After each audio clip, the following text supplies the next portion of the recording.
Mengejutkan, Rizal Ramli, Gatot Nurmantio, beri kami 1 tahun jadi presiden. Krisis beres. Ekonom senior Rizal Ramli menyatakan dirinya bisa mengeluarkan Indonesia dari krisis yang dipicu oleh pandemi COVID-19. Asalkan dia dijadikan sebagai Presiden Republik Indonesia. Mantan Menteri Keuangan era Presiden Abdurrahman Wahid itu mengklaim mampu menyelesaikan masalah krisis dan ekonomi Indonesia hanya dalam waktu 1 tahun menjabat. Apa yang harus dilakukan? Ya, kita tahu caranya lah. 1 tahun saya pimpin Indonesia, semua beres. Kita keluar dari bisnis, katanya dalam webinar Jumat 21 Agustus 2020. Bahkan, Menteri Koordinator Bidang Kemaritiman pada 2015-2016 itu mengaku berani dihukum bila janji tersebut gagal. Dia menyatakan berani ditembak mati jika ekonomi Indonesia tidak pulih. Kita pimpin Indonesia, kita benahi Indonesia, dan insya Allah akan terjadi. Kalau enggak, hukum Rizal Ramli, hukum tembak saja sekalian. Tegas Rizal Ramli. Dia mengklaim kemampuan itu telah dibuktikan saat menjabat sebagai Menteri Gus Dur. Kala itu, pertumbuhan ekonomi dikatakannya bisa pulih setelah minus 3% dan lapangan kerja terbuka lebar. Dulu zaman Gus Dur, saya masukkan minus 3. 21 bulan kita naikin 4,5%, total 7,5%. Gaji pegawai negeri naiknya 2 kali lipat. Ekspor kita naikkan 2 kali. Lapangan pekerjaan kita ciptakan 5 juta 1 tahun. 2 tahun Gus Dur itu 10 juta paling tinggi per tahun, dibandingkan Jokowi hanya bisa 600 ribu per tahun. Jadi sederhana, kata dia. Jangan sampai seperti Sri Mulyani yang ajak masyarakat makan di warteg. Ini kata Rocky Gerung. Ajakan Menteri Keuangan Menkeu Sri Mulyani kepada masyarakat untuk makan di warung Tegal alias warteg untuk menggerakkan ekonomi dinilai Rocky Gerung sebagai pertanda ekonomi Indonesia makin memburuk. Menurut Rocky, daya beli masyarakat telah menurun sangat drastis, sehingga Menkeu Sri Mulyani menghimbau masyarakat makan di warteg. Sebenarnya, ajakan Sri Mulyani ini menjadi bukti kasir tidak punya uang lagi. Ini juga fakta bahwa ada penurunan daya beli luar biasa, kata Rocky melalui kanal YouTube-nya. Jumat 21 Agustus. Pengamat dan ahli filsafat itu juga menilai Sri Mulyani menganggap warteg adalah outlet dari krisis ekonomi. Jadi, kalau warteg ramai, tandanya ekonomi bergerak. Rocky pun memprediksi akan ada menteri bikin pameran dan menyebut warteg sudah bangkit karena dikunjungi banyak pembeli. Padahal, itu karena masyarakat tidak mampu lagi makan di mal-mal. Jadi sebenarnya, turun kelas, bukan karena bangkit. Cetus salah satu deklarator koalisi aksi menyelamatkan Indonesia, kami itu. Pada 19 Agustus, Sri Mulyani mengajak seluruh masyarakat menggerakkan perekonomian di tengah pandemi COVID-19.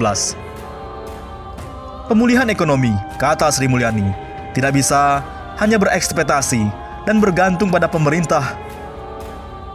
Banyak hal yang bisa dilakukan masyarakat, misalnya membeli makan di warteg dekat rumahmu, atau membeli dari temanmu yang dulunya misalnya bekerja di hotel dan sekarang menjual makanan, tutur Sri Mulyani.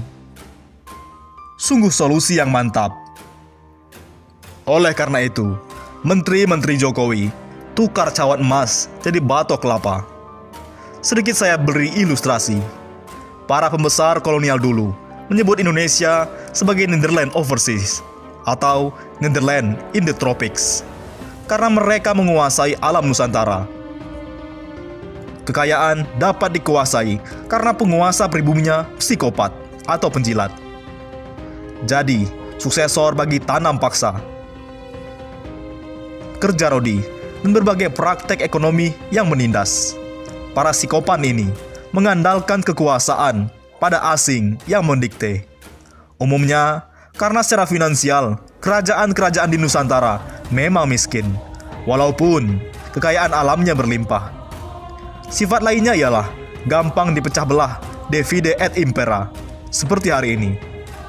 Seringkali perebutan tahta atau konflik suksesi di kerajaan didalangi oleh asing dengan bantuan finansial. Pihak yang menang akan memberikan konsesi untuk melunasi utang budi. Sikap ketergantungan dan tidak percaya diri ini diteruskan sampai hari ini oleh menteri-menteri perekonomian seperti Sri Mulyani, yang terobosannya ternyata menimbun hutang hingga sekitar 6.000 triliun lebih. Itulah sebabnya Soekarno dulu menyuarakan berdikari dan Trisakti yang menganjurkan self-confidence, kemandirian, tekun kepada ikhtiar sendiri, karena kita negeri yang kaya.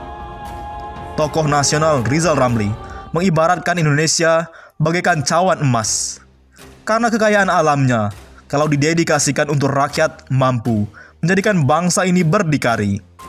Namun, cawan emas yang merupakan simbol kekayaan negeri, kini ditukar dengan batok kelapa untuk mengemis-ngemis utang kepada asing.